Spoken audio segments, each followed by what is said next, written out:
사랑합니다, 여러분. 여러분, 폐활량이라는 용어를 아시나요? 들어본 적은 있어요?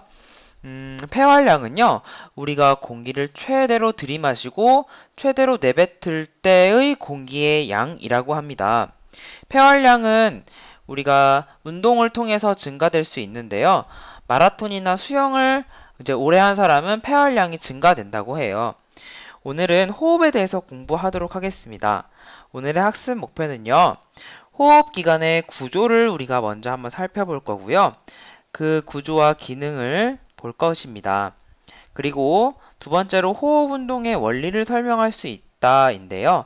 호흡 운동의 원리는 여러분이 조금 여러 가지를 이해해서 종합적으로 어, 호흡 운동을 이해하기 때문에 조금 약간 어려울 수가 있어요. 하지만 우리 열심히 공부해 보도록 합시다. 먼저 호흡기관의 구조를 볼게요. 우리가 숨을 쉬는 그 길을, 우리가 공기가 우리의 폐로 들어오는 그 길을 따라서 한번 기관을 설명해 보도록 하겠습니다.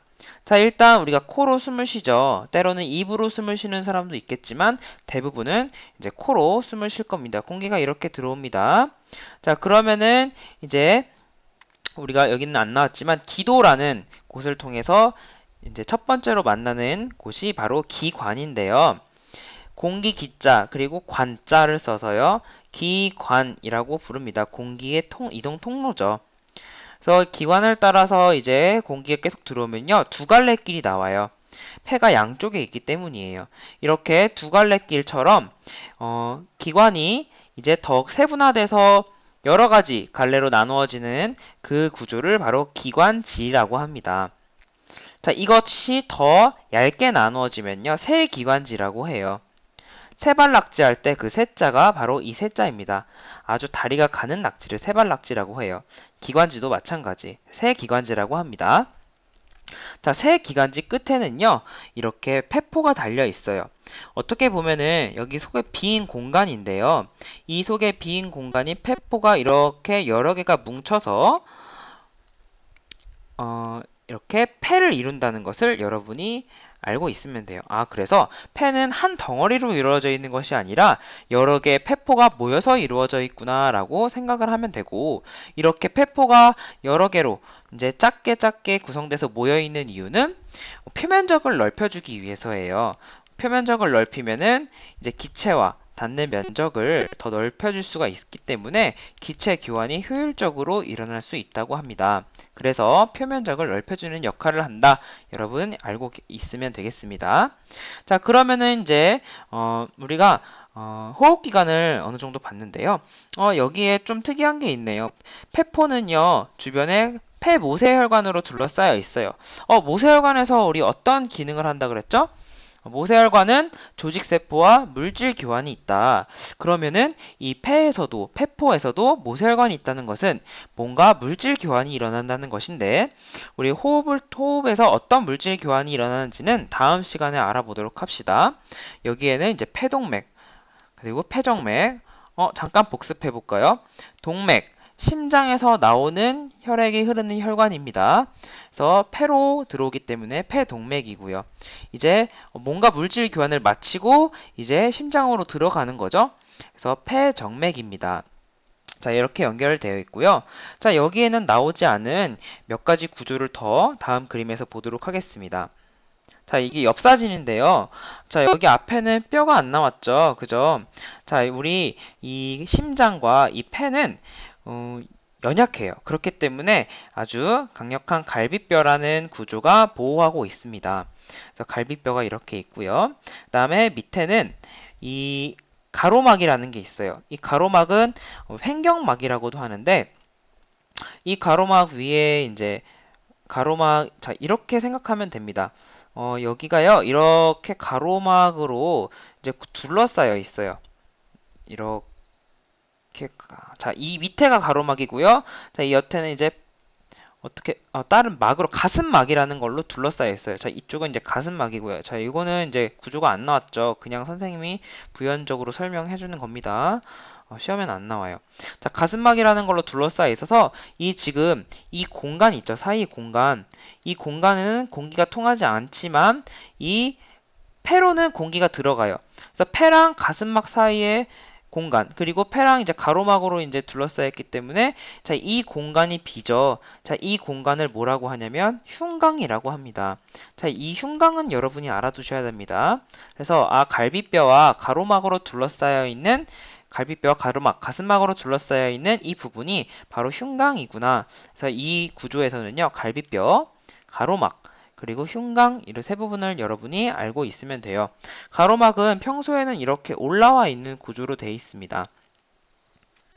자, 그러면은 우리 이 호흡기관이 어떻게 움직여서 우리 폐가 숨을 쉴 수 있는, 호흡을 할 수 있는지, 호흡 운동의 원리에 대해서 알아보겠습니다.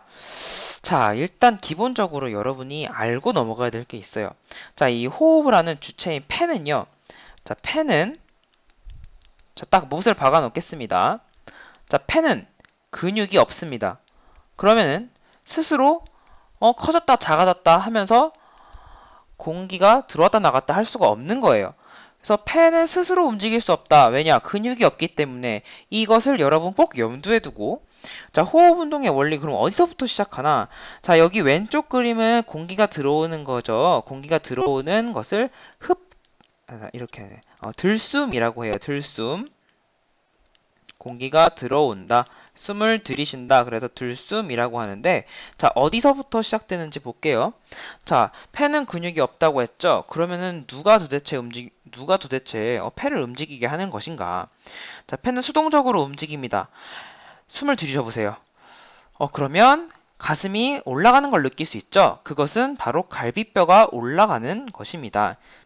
갈비뼈 사이에는 이렇게 근육이 있어서요. 갈비뼈를 끌어당길 수 있어요. 그래서 갈비뼈가 올라가는 것. 그 다음에 또 두 번째로는 이 가로막도 근육으로 돼 있어요. 그렇기 때문에 가로막이 내려가는 것도 이제 폐를 움직이게 하는 첫 번째 원동력입니다. 그래서 첫 번째 원동력은 갈비뼈가 올라가고 가로막이 내려간다. 여러분 이렇게 생각을 하면 되겠습니다. 그러면은 어떤 일이 일어나느냐? 갈비뼈가 올라가고 가로막이 내려가면요. 자, 여기 그림을 볼까요? 자, 여기서 갈비뼈가 위로 올라가고 가로막이 아래로 이렇게 내려온다고 생각해 보세요. 그러면 흉곽의 부피가 어떻게 될까요? 네, 맞아요. 흉곽의 부피가 커지죠. 자, 여기다가 이렇게 써줄게요. 들숨에서는 갈비뼈가 올라가고 가로막이 내려가기 때문에 흉곽의 부피가 커진다. 자, 부피가 커지면 압력은 어떻게 될까요? 네, 압력은 반대로 감소하게 되죠. 자, 이걸 모르면은 선생님이 학교에서 설명해 주도록 할게요. 부피와 압력의 관계는 우리 1학년 때 배웠습니다. 자, 흉곽의 부피가 커지고 압력이 감소를 하면은 어떻게 될까?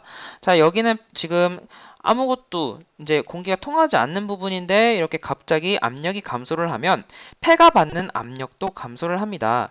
즉, 이제 폐의 부피도 증가를 하고요. 그리고 압력도 감소하겠죠. 자, 이제 거의 다 왔습니다.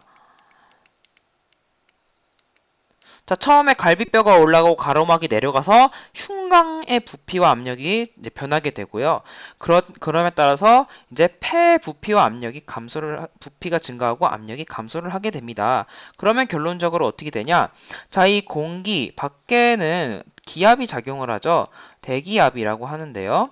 자, 이 대기압과 자, 우리 공기가 이동하는 원리를 알죠? 대기압과 이 폐압력을 비교해서 폐압력이 낮아. 그러면 여기가 이제 저기압이에요. 그리고 여기가 만약에 고기압이라면 고기압에서 저기압으로 이제 공기가 들어오게 되는 거죠. 그래서 공기가 폐로 들어옵니다. 그래서 들숨 공기가 폐로